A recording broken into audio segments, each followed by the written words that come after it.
Hey, Cub fans! Thanks for joining us here on Cubs 24/7, where Randy talks Cubs. In this episode, we're just going to do the news.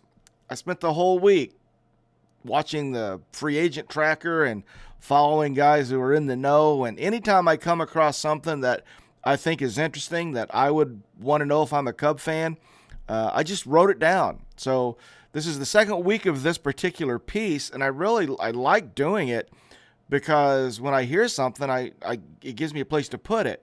So I've got quite a bit of news. So let's just go ahead and jump in. Kick back, relax. I'll get us all up to date on some of the things that happened this week. First thing I want to talk about is the Brewers trade that just happened. I was literally working on my Milwaukee Brewers scouting report, and this news hit, so I had to scrap it. I can't do it yet.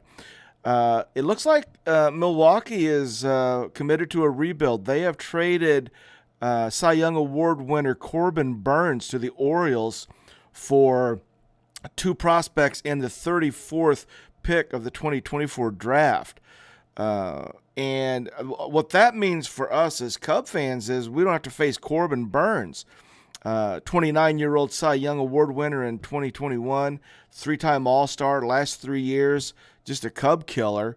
So he's now in the American League with the Orioles. In return, they got shortstop Joey Ortiz, 25-year-old infielder, and a pitcher by the name of D.L. Hall, 25-year-old lefty. 18 games last year, 3.26 ERA, 19 1/3 innings. But that's not what kept me from doing the piece on the Brewers. Piece that made me hold up is there are now rumors about Willy Adames and Devin Williams being on the block. Willy Adames is a free agent at the end of the year, so I guess if you're the Brewers and you just traded Corbin Burnes, are you just going to do that and be done? They're probably not done. So it looks like the Brewers are all in on a rebuild. So that's very interesting for us as Cub fans. So I'll do more of that when I dive into their profile here in a few days. Next item, Hector Neris, who we just officially added to the 40-man roster, is on it. We had to make room, so Michael Rucker has been designated for assignment. Michael Busch will be wearing number 29. I saw some 29 Michael Busch jerseys hanging up in the store across from Wrigley. We have some sad news. Clubhouse manager Tom Hellman, or goes by Otis, Tom Otis Hellman, 14 seasons with the Cubs, has passed away. And apparently, Tom had been there 41 years, and he had been clubhouse manager for like 21 years. So very tight with all the players. So our condolences go out to Tom's family. Brandon Hughes has signed a minor league contract with the Arizona Diamondbacks. So good luck to Brandon. I thought this was interesting. There was a post about World Series rings. And I guess, and I hadn't really thought about it before because as a Cub fan, you don't have a whole lot of time to think about that. But I guess if you played at all for the Cubs in 2016, you got a ring. So I saw this post where all these guys who got rings for the Cubs, and I thought I'd write it down and read them off to you. Let's see how many you can remember. Tim Fedorovich, Munenori Kawasaki, Jeimer Candelario, Ryan Kalish, Adam Warren, Spencer Patton, Joe Smith, Clayton Richard, Felix Pena, Neil Ramirez, Jake Buchanan, Joel Peralta, Gerardo Concepcion, and Joe Nathan all got rings. I remember some of them. Of course, Jeimer, and I remember Clayton Richard, Joe Nathan for a little bit. Munenori Kawasaki, remember that. But some of them, it slipped my mind. I forgot about those guys. So they're sporting rings as we speak. We have a minor league pitcher named Matthew Peters, Cubs pitcher who has been suspended for the rest of the season. He failed a drug test. And if you can find the humor in it, I think I can give it to you. In rookie ball last year, 2023 rookie ball. He had a 16.68 ERA. In 11 and a third innings, he walked 24 batters, had a whip of 3.176. So I guess that was a desperate times, desperate measure move on the part of Matthew Peters. But I wish him the best. Sorry that that had to happen, but Matthew Peters suspended for the season. Yan Gomes has a nickname that I think is kind of interesting. They call him Gas Money, and I hadn't heard it before. Just picked it up sometime earlier this week, and I thought it was good. I yelled at my wife, said, "Hey, did you know Yan Gomes' nickname is Gas Money?" And she says, "Why?" I go, "I don't know. But it makes sense." I thought my theory is that he's like gas money. I mean, you can't go anywhere without him. It's not that special, but you really need it. And he's just basic. He's gas money. So I just found that to be kind of interesting and entertaining. Apparently, there's a lot of age fraud going on in the Dominican Republic in terms of, scouting and signing guys down there. And apparently it's causing quite a bit of chaos. So I saw that and I thought, yeah, that makes sense, right? If you're if you can move your age plus or minus 2, that changes a lot of things. And I never really thought about that before. But how old are you? Well, how old do you want me to be? So that's happening in the Dominican Republic. If you haven't seen this, I think you're going to. There's a guy by the name of Lloyd Sy. Sy is spelled S-Y. Lloyd was a contestant on Jeopardy last week. And he's a Cub fan. So the category was Bald is Beautiful, and he selected Bald is Beautiful, and they put up a picture, and it was a picture of Albert Pujols.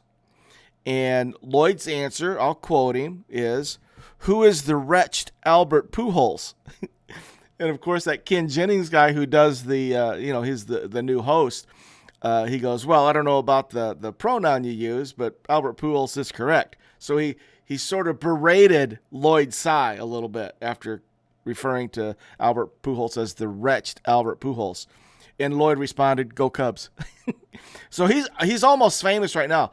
I've seen shirts that have Lloyd's name on and that quote, "Who is the wretched Albert Pujols?"